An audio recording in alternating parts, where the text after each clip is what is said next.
नमस्कार मित्रों, हमारे YouTube चैनल सेव स्क्वाड में आपका स्वागत है। पिछले वीडियो में हम चर्चा किए थे कि प्रक्षेप का पथ क्या होता है, प्रक्षेप का उड्डयन काल, प्रक्षेप द्वारा तय किया गया टोटल परास, समय। परंतु इस वीडियो में हम आगे के टॉपिक पर चर्चा करेंगे जो है एक समान वृत्तीय गति। एक समान वृत्तीय गति क्या है?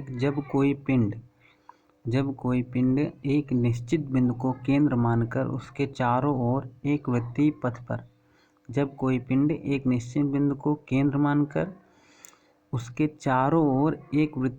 पर अचर चाल से चलता है तो उसकी गति एक समान वृत्तीय गति कहलाती है।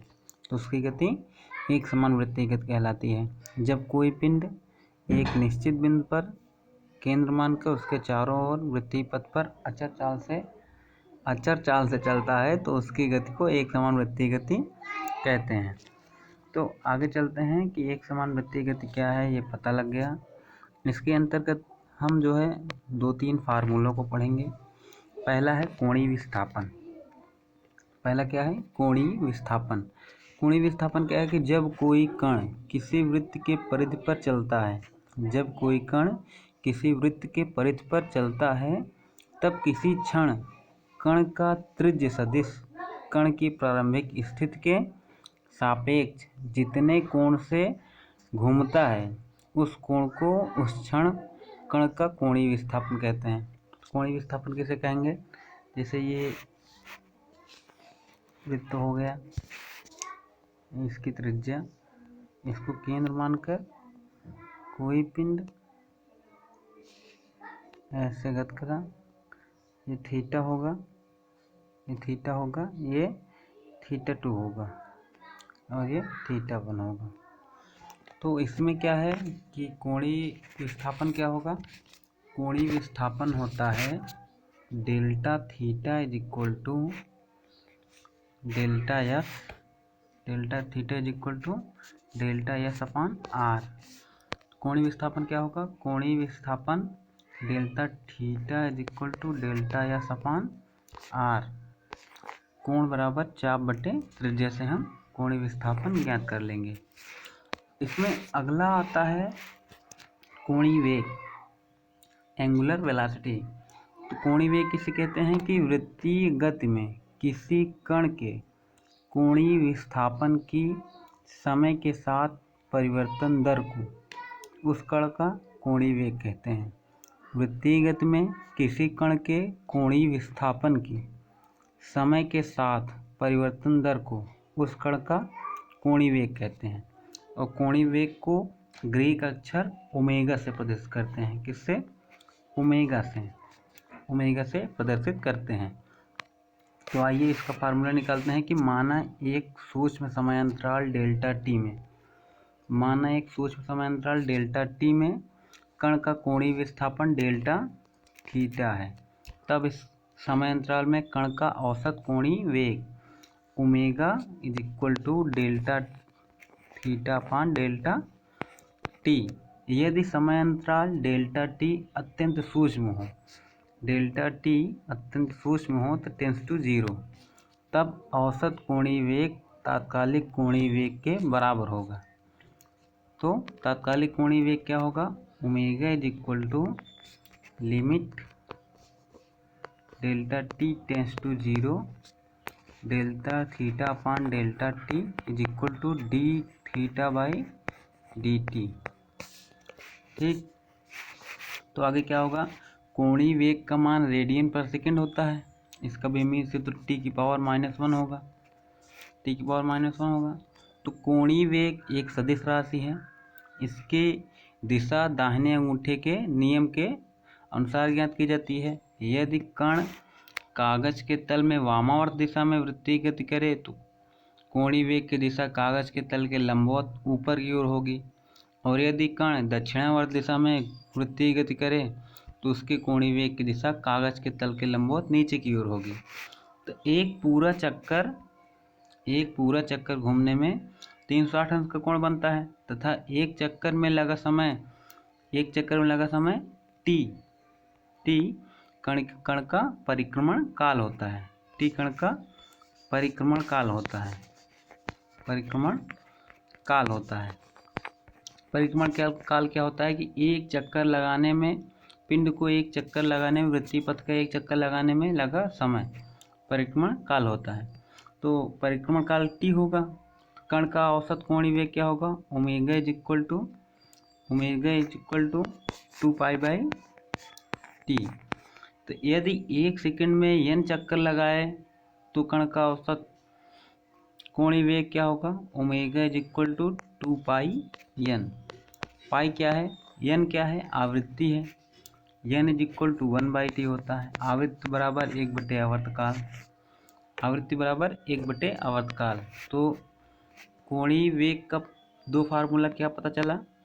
Omega is equal to 2π/t यदि आवर्तकाल दिया हो तो, आवृत्ति दी हो तो 2π इंटू n। एक फार्मूला ये और एक फार्मूला ये। तीसरा आता है रेखीय वेग, लाइनियर वेलोसिटी। तो रेखीय वेग पहले ज्ञात करेंगे, उसके बाद रेखीय वेग तथा कोणीय वेग में संबंध ज्ञात करेंगे। तो रेखीय वेग क्या होता है? ऋजु रेखीय गति में कण की रेखीय विस्थापन की दिशा के साथ परिवर्तन दर को, ऋजु रेखीय गति में किसी कण की रेखीय विस्थापन की समय के साथ परिवर्तन दर को उस कण का रेखीय वेग कहते हैं।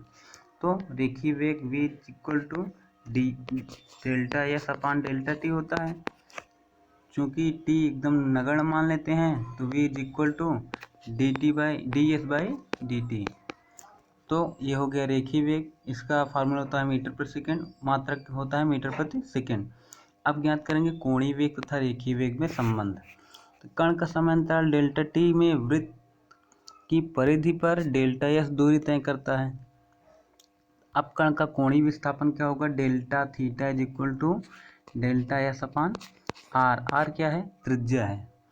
अब क्या होगा? Delta theta is equal to delta S upon R. अब दोनों ओर डेल्टा टी से भाग करने पर, तो यहाँ हो जाएगा delta theta upon delta T into 1 अपान डेल्टा टी। अब समय अंतराल को एकदम नगण्य मान लेते हैं तो हो जाता है limit delta T tends to 0 delta theta upon delta T is equal to 1 upon R limit delta T is equal to 0 delta S upon delta T. तो आगे क्या हुआ? परिभाषा के अनुसार limit delta T tends to 0 delta theta upon delta T तात्कालिक कोणीय वेग ओमेगा है। क्या ओमेगा है? Limit delta T tends to 0 delta theta upon delta T, ये ओमेगा है ये। और limit delta S upon delta T क्या है? रेखीय वेग है। तो दोनों संबंध क्या होगा? v is equal to R omega. यदि हम यहाँ पर ओमेगा का मान रख देंगे तो रेखीय वेग क्या प्राप्त होगा? v is equal to 2πr upon T. ठीक, 2πr अपान टी ये प्राप्त होगा और दूसरा प्राप्त होगा 2πr अपान टी, ये प्राप्त हो गया ना। आवर्तकाल के पद में है, उसके बाद आवर्त के पद में 1 अपान टी का मान रख देंगे। 1 अपान टी का मान क्या होता है? 1 अपान टी का मान n होता है, तो वो भी रख देंगे, वो प्राप्त हो जाएगा। और v is equal to omega into R, ये होता ही है। ठीक, ये हो गया। अब इसके आगे हम चर्चा करते हैं त्वरण के पद में। देखिए त्वरण के पद में इसमें ओमेगा इक्वल टू 2πv दिया है, v equal to 2πv into R, यहाँ पर कैपिटल आर त्रिज्या है, और a is equal to 4πr² v² upon R. ये उदाहरण देखते हैं। कोई कीड़ा एक वृत्तीय खांचे में जिसकी त्रिज्या 12 सेंटीमीटर है फंस गया है। वह खांचे के अनुदिश स्थिर चाल से चलता है और 100 सेकंड में 7 चक्कर लगाता है। कीड़े का कोणीय चाल व रेखीय चाल कितनी होगी? क्या त्वरण सदिश एक अदिश अचर सदिश है, इसका परिमाण भी ज्ञात करना है। तो क्या करेंगे कि यह एक समान वृत्तीय गति का उदाहरण है, क्योंकि ये एक परितः खांचे की परितः गति कर रहा है ना, ऐसे कर रहा है, तो एक समान वृत्तीय गति का उदाहरण है। तो इसमें क्या होगा, capital R is equal to 12 centimetre. ठीक, तो हमें कोणीय वेग ज्ञात करना है। Omega is equal to 2π/t। 2π/2 formula होता है। चूँकि 100 सेकंड में 7 चक्कर लगाता है, 1 सेकंड में 7/100। ठीक, तो omega is equal to 2π/t या 2πn। इसमें t 100 होगा, तो n इज 2π/t या 2πn। तो n हमें ज्ञात हुआ, n इज इक्वल टू 7/100 और omega is equal to 2π into 7/100। Pi का मान 22/7 रखकर हम 0.44 रेडियन पर सेकेंड ओमेगा ये हमें प्राप्त हो जाएगा सॉल्व करने पर इसको। और रेखीय चाल क्या होगा, v is equal to R omega होता है। v is equal to R omega. v is equal to omega का मान पता है 0.44, आर का मान पता है कितना 12, तो v इज इक्वल पता हो जाएगा मीटर पर सेकेंड स्क्वायर, कितना होगा 5.3 सेंटीमीटर पर सेकेंड स्क्वायर। अब देखिए, वृत्त के हर बिंदु पर वेग v की दिशा बिंदु पर स्पर्श रेखा के अनुदिश होगी।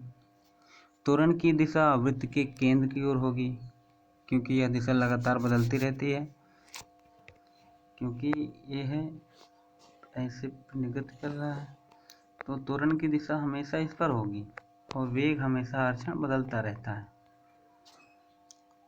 तो इसके आगे होगा, क्योंकि यह दिशा में बदलती रहती है, इसलिए त्वरण एक अचर सदिश नहीं है, परंतु त्वरण का परिमाण अचर होगा, जिसका मान a is equal to omega square into R होता है।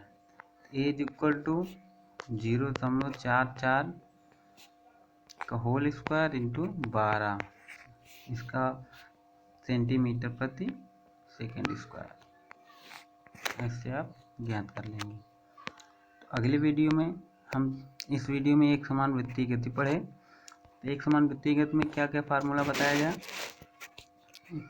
बताया गया, omega is equal to 2π/t या 2πn, और दूसरा क्या बताया गया a is equal to v²/r, और एक फार्मूला बताया गया omega v is equal to r omega. ठीक, ये फार्मूले आपको बताए गए। और a is equal to omega square into r,